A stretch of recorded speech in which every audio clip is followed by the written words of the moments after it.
Let me tell you, I've never changed the way I speak. I'll always speak from my heart. Unless the people of Kenya tell me to stop. And as I go around the country, because I do, I'm everywhere. Kenyans urge me on. Yeah, they urge me on. So, but I welcome criticism from the media, social media, from columnists. They are all welcome to criticize me. And myself, I know who are my employers. I know who matters in the whole of this equation. I know my preferences. I know who matters. That person who matters to me and my leadership is the one I normally talk to. Not the media. You only quote me, by the way. I normally don't address you. I address the people. I talk to Kenyans, and I have a chemistry with the Kenyan people. And I'm persuaded I'm on the right track, and I'm not going to change. I will remain a natural person. Your Excellency, you've talked about cohesion and reaching out to members, or rather leaders from the opposition side. You've said that you invited some ODM MPs in Parliament, and later on they were de-whipped. What criteria did you use? Did you just cherry pick, or you issued the invites to everyone, including the party leader, ODM leader Raila Odinga? We talk to those who want to talk to us. People reach out. We have talked to Jubilee. They reached us out. We said welcome. Those LDA members of Parliament reached out to us. We said welcome. We are willing to engage with anybody who has an idea on how we can improve our economy, on how we can make this country better, on how we can improve the living standards of our people.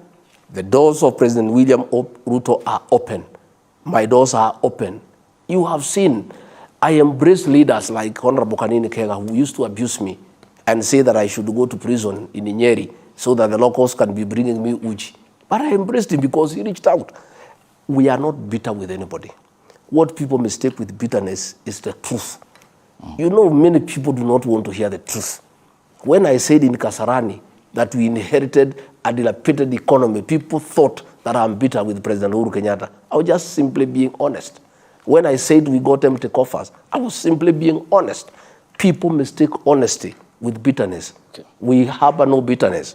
We have come in, Jubilee people are with us, ODM people are with us. We have taken action against nobody. We have not used the criminal justice system to hunt anybody. We are open. We are saying, come, we talk, we work together. We are willing. We have no problem with anybody. Na matamshi yako kuhusiana na kukaribisha viongozi wote na ya kwamba kama serikali ya Kenya Kwanza mko tayari kuzungumza na kiongozi kutoka upande wote, na tumeshuhudia wengi wakija pale State House ambapo wamezungumza na rais. Je, ni dalili ya handshake? Na vile vile kama Kenya Kwanza unaweza ukasema sasa hivi ya kwamba hauna machungu na wale viongozi ambao wakati wa kampeni walikuwa hawaungi mkono upande wa Kenya Kwanza? I have no bitterness with anybody. Honorable Kanini Kega used all sorts of insults against me. He was instrumental in my problems. He's the one who was working with Uhuru Kenyatta to persecute me. But when he reached me out, I'm a leader, and the elections are over. I told Kanini Kega, come, we work together. I am willing to talk to anybody who wants to talk to us. And we are talking to many people. Some come during the day, others come at night, depending on how they look at things. I'll continue to talk to leaders at night. We'll continue to talk to leaders during the day. And those who are willing to talk to us, we are ready. President William Ruto and I are Christians. We are not faithful. We have no bitterness against anybody. All we are saying is that we must be truthful. If that truth cuts somebody, so be it. There's nothing we can do about it.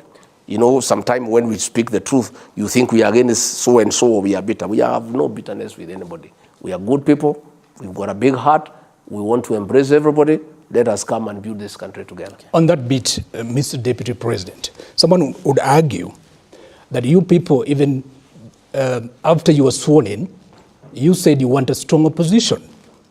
But here today, your party, UDA, is looking for, to court MPs from ODM and Azimio and other parties, including Jubilee Party. Are you not weakening the same opposition? You said you want a strong opposition. We are not quoting anybody, they are quoting us. What do you want us to do when they come to us? When Jubilee MPs want to see the president, he is the president of Kenya, including those Jubilee characters, he is their president. He is the father figure of this country. When they come knocking, our doors are open. We will not lock anybody out. In fact, we believe in very strong opposition. In fact, the problems of this country began with a handshake when we killed the opposition and got involved in a mongrel of our government. You don't know who is opposition and who is government. And there was no check and balance. And theft and plunder of resources started from that day.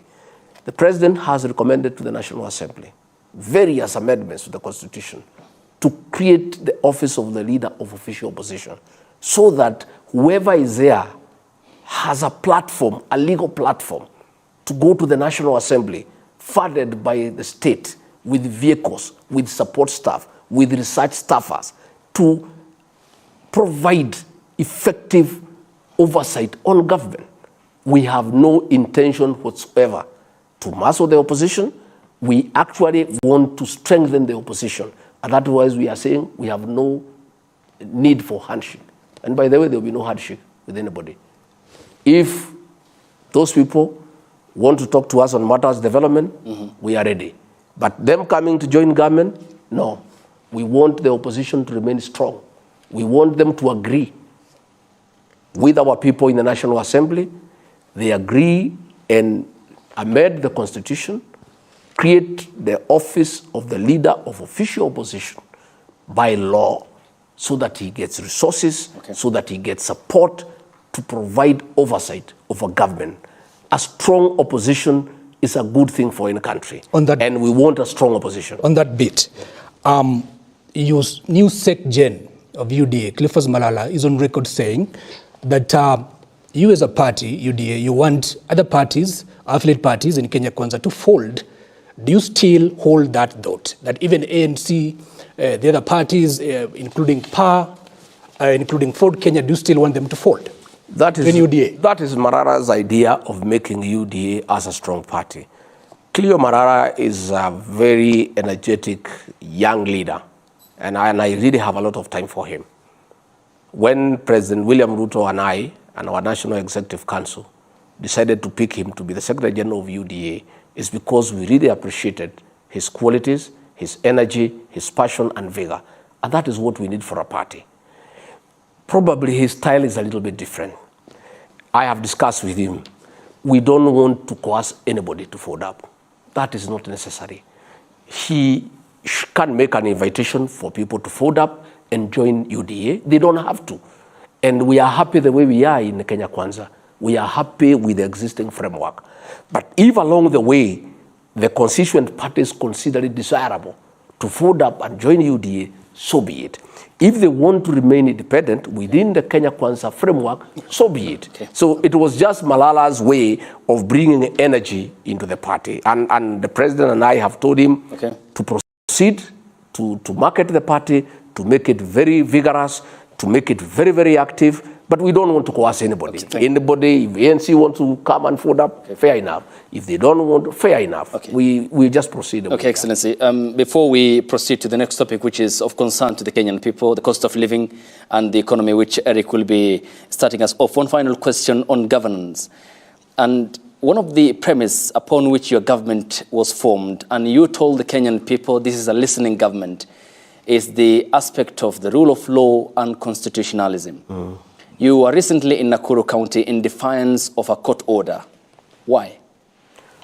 I was not in defiance of any court order because none had been served on me. Okay, let me just cut you. This was in relation to the recalling of Peter Mwanzo, the former Nakuru County commander, who was in Nakuru County to Vigilance House. And you said you went there knowingly that these people are not going anywhere. That's what you said. I quote you verbatim. I've come here with iron sheets, food, and 10,000 for each of the family evicted. The county commander has been removed. Two quick questions there.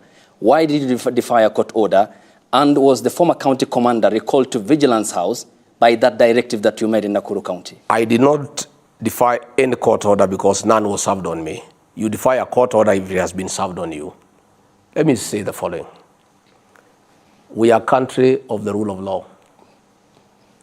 We are a country that obeys court orders. There was no court order, as far as I'm concerned. Okay, were you issued with a court order? No, I have not been issued. You are not party though. So there were two parties in court. Listen, let me finish. Allow me to get the... I know what you are saying. Okay. I'm explaining. Okay, but you are not part... That court order did not direct the police commander to oversee the destruction of property. That court order did not direct the police commander to oversee brutal eviction of children and women. That court order called for eviction. It did not call for brutal eviction of children and women. It did not call for destruction of property. What we have told police, and I want to repeat here for the record, if there is a court order asking police to provide security for eviction, that order should be obeyed. But there is a way to obey it. Which is the way? I am explaining. Okay. You table that order before the county security intelligence team to discuss the manner of eviction. One, to ensure there is a property so that there is no accountability. You rape women, you rape children. There is nobody in this country, as long as William Ruto is president, no police officer anywhere in this country will oversee an eviction at night. That is one.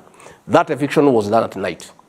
As a signal had been issued when President William Ruto came to office by the Inspector General of Police, directing all police commanders in Kenya that there shall never be a night eviction. That is why we removed him. During the night, property belonging to those poor men was stolen. Women were raped. Property was destroyed. I am Deputy President of William Ruto. I cannot sit in Nairobi when an overzealous police officer, using police officers paid by the public, using guns owned by the people by the taxpayers, using ammunition, go and oversee a brutal eviction in the middle of the night against helpless women and children. That will not happen. Number two, the police in that county committee on security and intelligence, a discussion will be arrived at on how to evict people in an orderly manner so that people are not brutalized.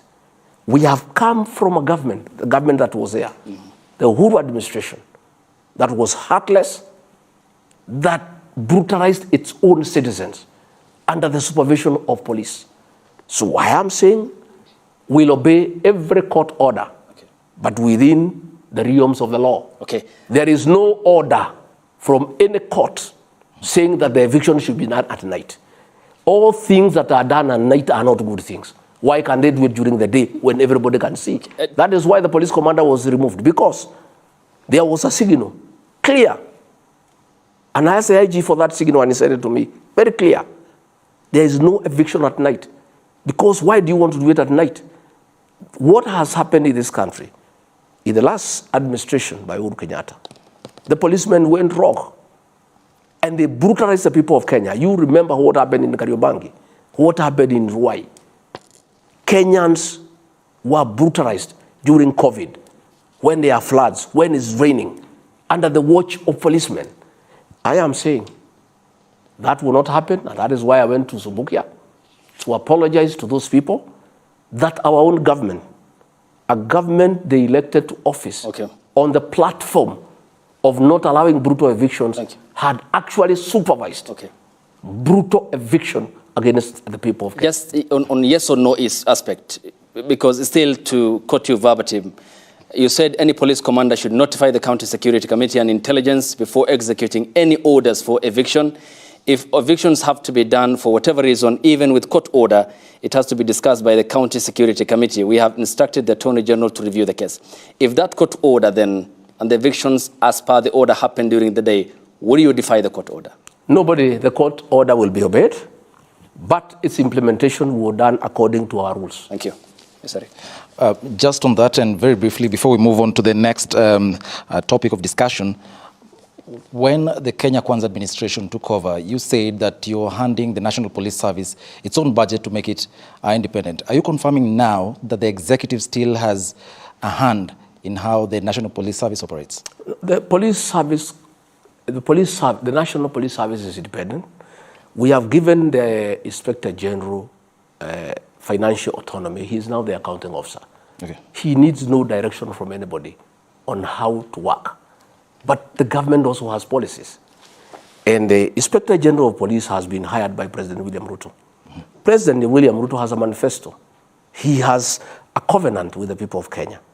One of the things that we agreed with the people of Kenya is that there will be no brutal evictions at night. When President William Ruto hired Japheth Koome as IG, he made it very clear to him on what had been agreed on with the people of Kenya. And before he took the job, he agreed that the policies that had been agreed on in matters policing will be observed. Okay. And let me tell you, we have a very, very professional Inspector General of Police, Japheth Koome.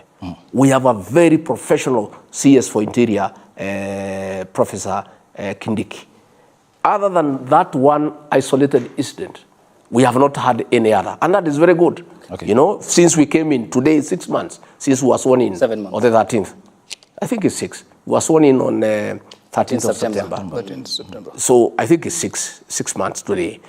We have not had any violation of what we agreed with the Inspector General of Police. And I'm very happy myself. Even when I discussed with the IG on that issue, he dealt with it very fast. And action was taken and things have been normalized. Thank you. We do not interfere with the way police carry out their operations, but there are certain policies that were a covenant between the people of Kenya and President William Ruto. And all those who have given jobs must adhere to those policies. Fair enough, sir. Let's talk about the cost of living. And one of the things that we have to talk about is the cost of power. And I want to quote the chair of the Presidential Council of Economic Advisors, that is David D. I believe that his position is the official government of Kenya position. Using his verified Twitter handle, he said on power bills, we have two choices: costly power available 24/7 or cheap power available a few hours a day like South Africa. And he went ahead to say, if you care to peruse our manifesto, you would have noted that cheap power does not feature in our pledges on electricity. But your manifesto actually had promised to lower the cost of electricity in a 3-point plan. Referencing that tweet by David D, I have two questions. When should Kenyans expect the cost of electricity to be lowered? And two, is the government planning to introduce power rationing? First and foremost, David D is an advisor to the president. He does not pronounce policy. Public policy is pronounced by the president, the deputy president, and the respective cabinet secretary. So I would not want to go into that as far as I'm concerned. If that pronouncement came from the CS Davis Churchill, I'll be able to talk on it. I want to say that the government is concerned about the cost of power. And a lot of things are happening behind the scenes. We are having a problem because of the prolonging drought and the effects of climate change and 5 failed consecutive seasons. All electricity generated through hydro, there's a problem. And in another 2-3 weeks, we'll have a very serious shortage. So the idea has been to expand to geothermal, solar energy, and wind energy, progressively in terms of long-term solutions. Because like the independent power producers are very expensive because they use diesel, and diesel is very, even in your own home, you have a standby generator, you know how expensive it is. So the government is well sized that the issue of cost of power is affecting the economy badly because it brings up the cost of manufacturing, and that cost of manufacturing due to cost of power is passed to the consumer. So along the way, there are many things going on which I don't want to delve in at this stage because they are still at the policy level. They are still at a discussion in cabinet. I don't want to diverge what is going on in cabinet, but I want to assure the people of Kenya that there is a big team of men and women, experts on power, who are burning the midnight oil to come up with sources of alternative energy with a view of bringing the cost of power down to boost manufacturing and production. Because as long as the cost of power is up, we will not be able to bring down the cost of living. So it is something that there is a team of men and women who are working day and night. And in the next several weeks, there will be a policy pronouncement on that aspect of what the government intends to do to bring down the cost of power. Is rationing an option on the table? I can't say at this stage. I am hoping we'll not get a South African state where we have to ration. Okay. I hope we'll not be able to get there. I was in South Africa in December, and it's not a very decent way of life. But I am saying that discussion is going on. We need to appraise the situation. What are the water levels? What is the amount of power we can get from the hydro dams? What is it that we can get from geothermal? What is it we can get from solar? What is it we can get from wind? What is it that we can get from across the country, against our overall requirement? Okay. And then decisions will be made depending on the deficit. Okay. All right, Mr. Deputy President, looking at the cost of basic commodities such as unga and such commodities, would you say that in the 6 months that you have been in power, you've done enough, the most that you could have done as a government? I think we have done extremely well. When we came in, the cost of unga was between 230 to 250. And at that time, there was a subsidy. Despite the subsidy, which was, which cost the government 8 billion, and which of course was stolen, the unga was 250, between 230 to 250. We have worked very hard. And now unga, depending on where you are buying, is between 170 to 191. As of this afternoon, at Naivas supermarket, it was 178 per 2 kg. And I think coming down to 50 shillings, 45 shillings, without patting ourselves on the back, I think we have done extremely well. And that has been short term. The long term, we decided as a government, and under the wise leadership of President William Ruto, on advice of serious economists, that subsidizing consumption is foolish because it's not sustainable. You cannot subsidize consumption. And the president was well advised, and after analyzing all the advice from all sorts of experts and economists and putting his own thinking into it, decided that the way to go is to subsidize production. And that is why immediately after coming into office, we set money aside to subsidize the cost of fertilizer. Fertilizer that was going a 50 kg bag at 7,000 is now 3,500. The net effect of that is that the farmers will get a better yield at a lower cost of production. And that benefit will be passed to the consumer. So looking at the way things are going, all factors being constant, God being merciful and giving us good rain, we have prepared the farmers well. In the bread basket, 16 counties, our bread basket, we have sufficient fertilizer. I went to Mombasa personally to oversee the distribution of that fertilizer. I was in Kericho to ensure that it has reached. I saw with my own 2 eyes. All farmers have fertilizer and are ready for the long-range planting. All factors being constant, with God's mercy, we are going to have a bumper harvest with high yield and at a lower cost of production. That should be able to set the cost of unga down 150, 140, all the way to 120. And we believe that if eventually we can stabilize the cost of unga at 120, 110, 115, we think that is fairly comfortable for the people of Kenya. So I think we have done well. So when I see these maandamano characters making noise at us, the question I'm asking is one. They are telling us that they are going for maandamano for us to bring down the cost of unga. When unga was at 230, they never called for maandamano. They were right inside the government. The President Uhuru Kenyatta said his advisor is Raila Odinga. He's on record. Raila Odinga never called maandamano when unga was at 230. Why is he calling for maandamano when unga is at 178? It's double speak. Number two, he had an opportunity then as the advisor of President Uhuru Kenyatta without having to go to maandamano. He was part of government. He would have advised his handshake brother on how to bring the cost of unga down. Just how foolish do these people think Kenyans are? These are the same Kenyans who are buying unga between 230 and 250 during the reign of the handshake brothers. There is a new government that has brought unga down by 50 shillings, 45, all the way, up to 178, 175.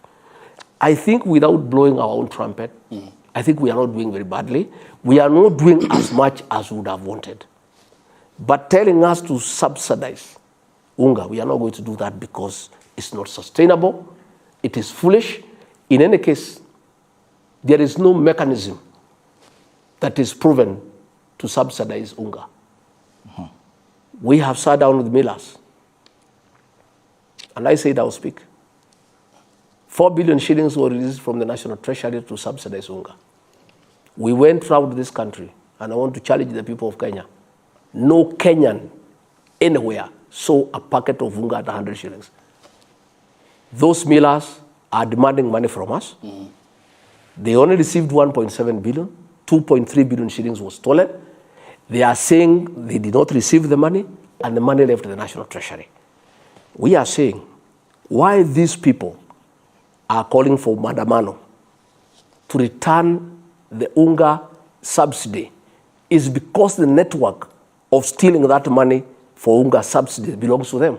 So they want us to release another 2 billion, which the National Assembly has refused. Deputy President, you had a strategy to reduce the cost of specifically maize. Yes. In January, President William Ruto is on record in Eldoret saying your government has a strategy to import cheap maize, free duty maize, by end of February. And even the CS for Agriculture, Medical and Turi, including Moses Kuria of Trade, they're on record saying it. But now, after the end of, we are now in March, there's no importation of cheap maize. Kenyans were waiting for this. Yes. Where is the maize? It's good you have asked that question. The maize is not available anywhere in the world. The CS for Agriculture and the PS, the Honorable Mithika Linturi, were in Zambia, which produces maize, and there is no maize available. The only maize that is available in South Africa, and we are in competition with Angola and Rwanda for the same maize. The maize in Brazil, bringing it here because of the distance, the cost is too high. We decided as a government that the government is not going to import any maize directly because we don't want corruption. And the government doesn't want to get involved in importation directly because we don't want scandals. We don't want people in government to get into business. We advertise for millers and other people to apply to be given permit to import duty-free maize so that we can bring down the cost of maize flour. Unfortunately, and I'm sorry to tell the people of Kenya, there's no maize almost everywhere in the world. Are you now saying that Kenyans should wait? Listen, I'm just saying it is a difficult situation. It is 2 months ago, almost 3, when we gave people to import maize. And most of those people we gave maize, they are telling us wherever they have gone, they are competing with governments for the same maize. There is a problem of maize availability everywhere in the world. And that is why the president sent Mithika Linturi to discuss on a government-to-government program between the government of Zambia and the government of Kenya. And they have said the earliest they can give us maize is September. So what we are saying is that we are asking, last week, the cabinet approved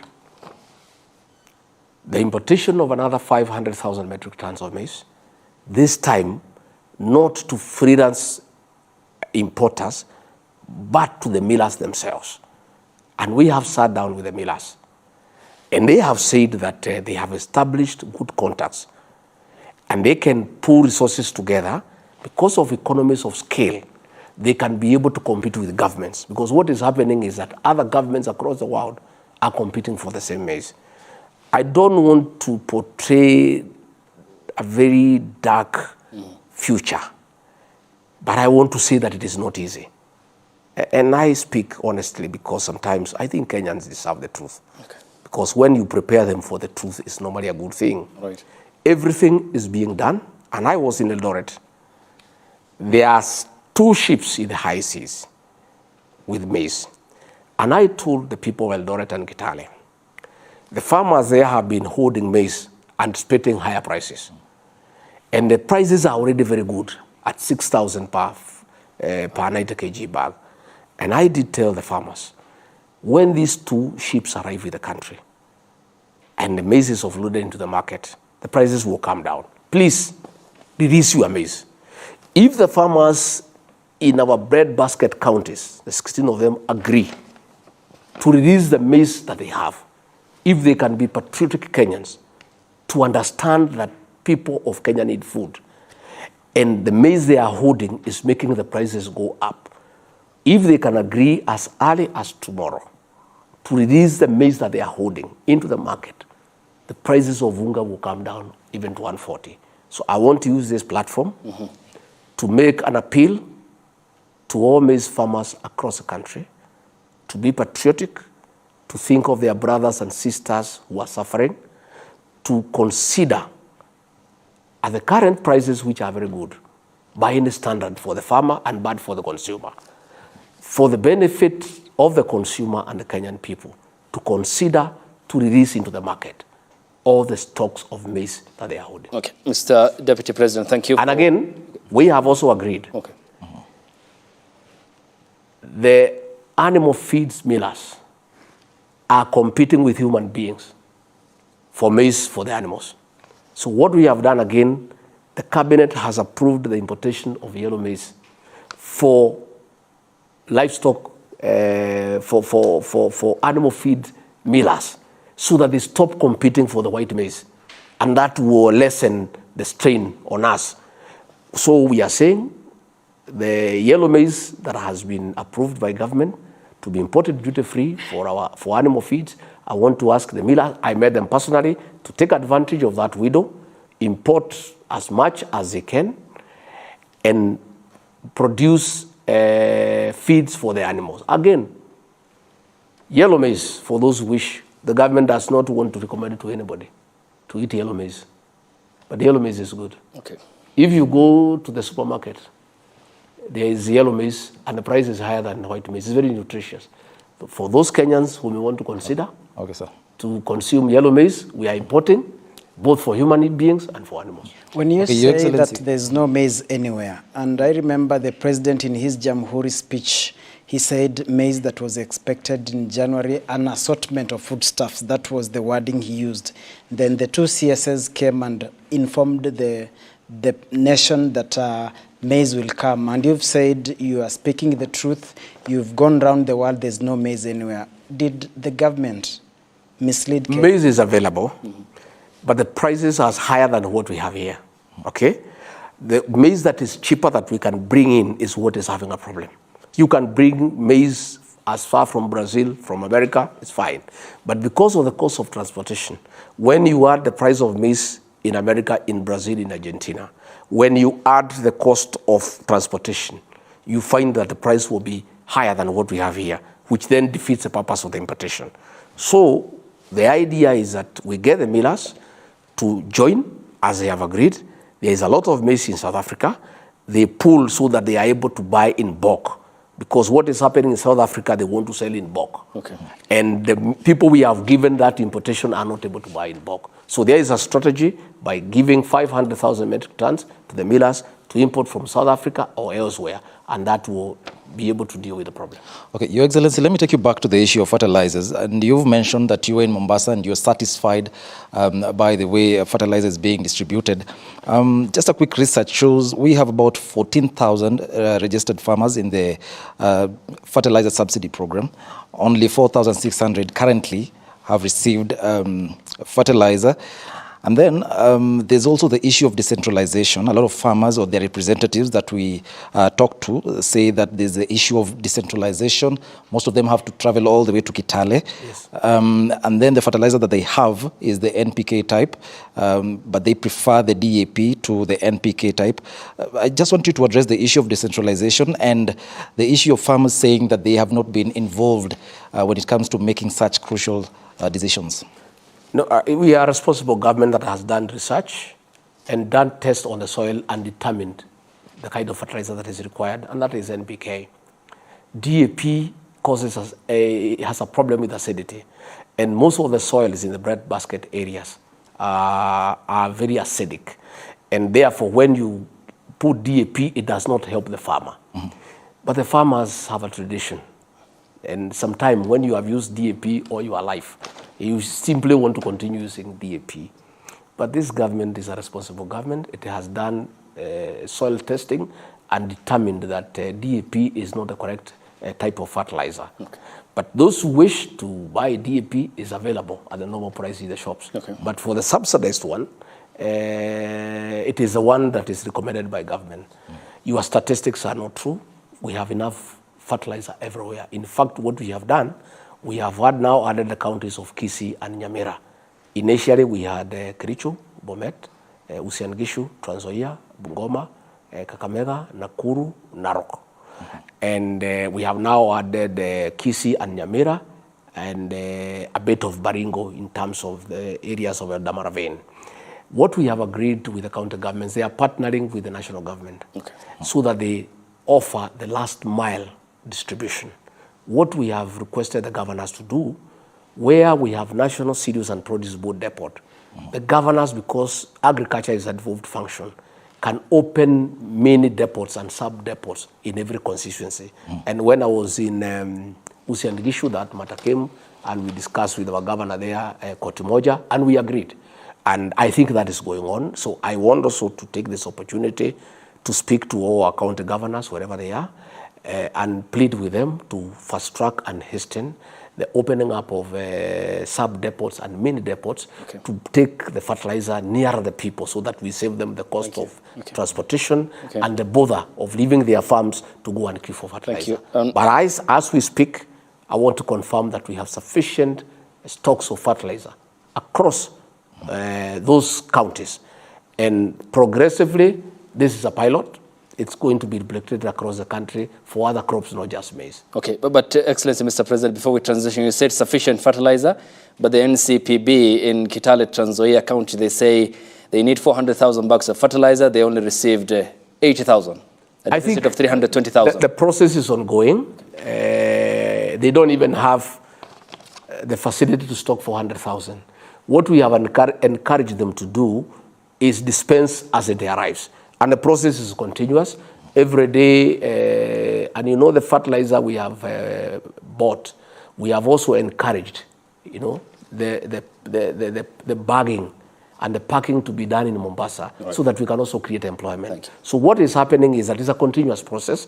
The bagging and the labeling is going on in Mombasa. We are using SGR, we are using trucks, and we are dispensing the fertilizer as it comes. But we have sufficient fertilizer for the long range for those counties that deal with the production of our grains. The process is ongoing, yes. This promise of fertilizer started on day one in Kasarani. It's now 6 months. No, but it's fertilizer. It's not a promise. It's going on. April is here now. No. There is the issue of fertilizer is not a promise. It's happening. And I was in Kitale. I distributed fertilizer. I was in Mombasa. Your people were there. The stores are full. The trains are full. In fact, the problem we are having is transportation. The SGR cannot cope with the speed of how we want it done. But the issue of the availability of fertilizer is not an issue. There is sufficient fertilizer in the country. Okay, Excellency, we are into the last 15 minutes, and we now transition to education, and Nancy Okwari will take us through. Well, thank you so much. We can start by talking about the transition to junior secondary school. And it has been marred by parents complaining about congestion in classes, lack of textbooks. And recently, when he appeared before the Senate Committee on Education, the Cabinet Secretary said that 55,000 learners, over 55,000 learners are yet to report to junior secondary school. Would you say that as a country we are well on course? Well, the CBC is a difficult matter because it was rushed without proper public participation. I remember the former CS for Education, CS Amina Abdallah, had said that we wait for a while. And the then president could hear none of it, and he ordered for it to be rolled out. And as a result, it was rushed. It is a paradigm shift in our education system in terms of the curriculum, in terms of teachers, in terms of physical facilities. The country was not ready. It was rushed. So when we were campaigning, we had a session with all stakeholders in matters education, and they took us through the challenges of CBC. And on assuming office, the first month, President William Ruto established the Presidential Working Party on Educational Reforms. That party, led by Professor Raphael Munavu, has traveled the breadth and width of this country and talked to stakeholders, pupils, teachers, parents, educationists, private owners of schools, and they are in the last stage of compiling a report. But they did submit an interim report to the president because we needed to make certain decisions. Because there was an exam for the pupils in Standard 6, and they needed to know what is their future. And the report that came to the president, and the president concurred, the recommendation by the people of Kenya through the Presidential Working Party on Educational Reforms was that junior secondary school be domiciled in primary schools. And that decision has been made. Already, there is a crisis. The crisis would have been tenfold had we proceeded on the initial plan of those young boys and girls going to secondary school. Already the parents are having a challenge, even affording the school uniform for the junior secondary school. And the president has directed the Minister for Education to make sure that no child is barred from going to class on an account of not having a uniform for the junior secondary school. So I want to say that there are good elements in CBC, but there is quite a number of issues that require serious reform. So we have agreed as a government, we are not doing away with CBC, but there is going to be tremendous reform. And the situation we are in, it is because the previous administration did not have respect for public participation. They dictated a system without talking to the stakeholders. They needed to talk to the teachers. They needed to talk to the parents. They needed to talk to the educationists. And now what has happened is that they have been spoken to, and they have given their views on how to make this system work. We are waiting for the final report, which will be ready before the end of this month, on the various recommendations on how to reform CBC and other reforms in the educational sector, including training, including universities. We have a big challenge in our universities where they are not able to sustain their activities because of lack of funds from the National Treasury. There are various reforms that will be initiated on how we handle our universities. There will be reforms on the TVET sector. So the whole thing, the Presidential Working Party on educational reforms will come up with a holistic recommendation on how to re-engineer the whole educational sector for the purpose of our children and for prosperity, for the years ahead. Okay. And Excellency Deputy President, when we talk about CBC, there's the pivotal question of teachers, and we are talking about 116,000 deficit at the moment in the country. Yes. There is the position of the chief administrative position secretaries in the country. Let's go hypothetical by the number that the former president appointed, 29. You will require 2 billion to maintain all the CISs who will be appointed, though this is not envisioned in the constitution. Why then not refocus this priority? Because this money can employ 5,714 teachers and also employ the 4,000 unemployed doctors in the country. I mean, talking about in the midst of austerity. Why do you need the CAS position, for example? Well, to start with, in matters teachers, there is a very big gap, the way you have said. In 6 months, the Ruto administration has done something that has never been done in the history of this country. We have employed 35,000 teachers so that we can start bridging the gap. Next year, we'll do another 35,000. We had initially wanted to do it in 2 years, 116,000. It was in our plan. But on reaching here where we are, and looking at the economy and the performance of the economy, we found that we cannot fill the gap in 2 years. It needs to be spread across 5 years. But we have started somewhere. We have now rolled out the employment of 35,000 teachers, and that will really be a big relief to our schools. On the issue of saying that if we don't appoint the CSs, then it can go to the teachers. The same argument would, why don't you do away with the deputy president so that we can employ the teachers? I don't think that argument will hold. The president, in his wisdom and governance structure, from time to time will determine the levels of support that he requires to govern. We have found a country that is in a hole. We are trying to get out of that hole.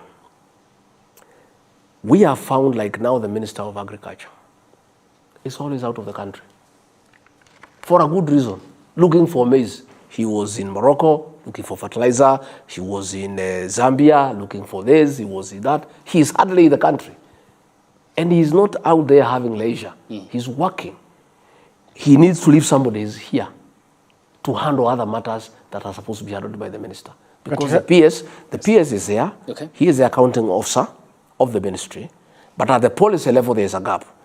I was looking for CS Linturi last week. I was going to the agricultural show in Eldoret. And he was not here. He was in some country where the president had sent him. If there was a CAS, that is the person I would have gone to the Eldoret show, so that he can make whatever policy pronouncements that he needs to make as minister there. But I had to recall Inturi from wherever he was. He stopped what he was doing to come back so that we go for the show. Because what happens when you go to meet farmers, when you go to meet exhibitors, there are certain issues that will be raised that needs the minister to be there to make an answer. So, from where I sit, listening to the president, assisting him in the management of the affairs of this country, chairing the cabinet committees, there is a gap. There is a serious gap. And we need another level of helpers to enable us execute our mandate. And the president and I and the rest of us are persuaded that the costs, the benefit of having the CSs will outweigh the cost to it. Okay. So that we have another level. And you see, even previously, during those years, there was a minister, there was an assistant minister. When the minister is not there, the assistant minister will go to parliament and answer questions. We are reaching a place where we are getting stuck because, you know, as a country, we have agreed that the model of development is PPP, public-private partnership. We have a lot of work to do to engage with investors across the world. This means that the cabinet secretaries at their level needs to travel to enter into agreements with various countries, with various investors. And what happens when they are not there? There is a gap. So in the next few days, the president will name the CSs. And by the way, it's a recommendation by the Public Service Commission. And those people will go to parliament, they will be vetted. then they'll come and add value to the government by assisting the cabinet secretaries and by filling that gap where we are getting caught up in situations that are not very neat in terms of service delivery. Thank you. We have under 10 minutes to go, and we have a serious issue insofar as our security is concerned. We have woken up to a serious declaration by the CS, and then the announcement that in 7 months, 135 Kenyans have died, including 20 security officers. In 1 week alone, Samburu West, areas of Malaso, Pura, and Kurkur, a dozen killed. 6 people killed in Tot Marakwet. At the time, we have a multi-agency operation on the ground. Is this war winnable, or it's just another, for lack of a better word, waste of time and resources? How do you reconcile the fact that we have a very serious operation ongoing and people are dying? And starting tomorrow morning, there are areas that civilians have been ordered to vacate, meaning that it is another humanitarian crisis. What are the measures to handle this crisis? And yes, did the government think through this humanitarian crisis that will emanate from tomorrow 8:30? Thank you very much. I, Rigathi Gachagua, come from a security background. I have, for 15 years, been involved in matter security. I am trained. I'm a paramilitary officer. I'm trained in weapon handling, in basic combat skills. I understand this topic. President William Ruto has made a decision, and I support him 100%, that this cattle rustling and banditry menace and the nonsense around it must come to an end. It's a difficult decision. It has to be done. There is a lot of impunity in the North Rift and other areas that are prone to security challenges. What has happened is that previously, any time an operation is ordered, previous leaders have taken political considerations and stopped the operations. When leaders make noise because of the elections, they stop the operations. So the raiders, the bandits, have been embodied by impunity because they know an operation will be ordered, noise will be made, and it will be stopped. In fact, sometimes they have been sneaking to a neighboring country for a few months, and then they come back. I want to tell the people of Kenya, this operation will go on for 1 month, 6 months, 1 year, 2 years, 3 years, 5 years, whatever it takes until sanity is restored in the North Rift. What has happened is that when we ordered this operation, and the president asked the military to come in to support the IG, and I really want to thank and commend Professor Kithure Kindiki for his leadership in this matter. He's a cool guy. Many people had demeaned him because of his size and height, and he doesn't shout too much and doesn't have too much bravado. But he has planned well. I have listened to him. We have listened to the commanders. They have got a good plan. What has happened is that these bandits in Suguta Valley and other gorges are using women and children as a human shield so that they can stop the security officers from carrying out their work. An order has been given, all those areas where the bandits are, for people to leave, the women and the children, and they have been given a deadline. Those who don't leave, I'm sorry. I'm sorry. They have to leave. These bandits cannot hold the government at ransom anymore. Thank you. We are tired. This matter must be sorted out once and for all, and we are not going to allow criminals and bandits to use women and children as human shield. An ultimatum has been given. We are going to send people with planes and megaphones and ask the women and the children to leave and leave us to face with the bandits. We are willing to have an engagement with them one-to-one. Thank you. If the bandits want to leave too, they can leave. Okay. But we are asking the bandits to ask their women and children to leave those areas. Thank you. And then we can have one-to-one engagement. But this government is a government that will sort out that nonsense once and for all. Thank you, Your Excellency. At the best interest of time, we have to leave it there. Many thanks for your hospitality, and we thank you for heeding our invitation to talk to the Kenyan people on vast array of issues. Of course, because of their extensive nature, they can't be done within the time frame allocated always on television, but we appreciate your company and your availability, and we look forward to many more engagements. Asante sana. Thank you very much, ladies and gentlemen. And this is not right. You are not gender sensitive. Next time you have an interview with me, if you are not gender sensitive, I will not allow you in, even if you accuse me of not respecting press freedom. I think you guys have been criticizing us. Thank you. For the two-third gender rule. Asante. And here you are practicing discrimination. But I want to thank you for the interview. Okay. And we respect press freedom. Yes. And we ask you to be objective. Well, that is be fair. The surety that Kenyans are waiting for. Asante sana. Thank you so much. Tunanso Kware, my colleague from the Kenya Broadcasting Corporation, Jesse Rogers from KTN News and Standard Group Limited by extension, Duncan Khaimba from Nation Media Group, NTV, that is Giverson Minor from K24 and MediaMax, and Eric Munene from TV47 and Radio 47 as well, set for launch tomorrow. And thank you to Your Excellency for your time and company.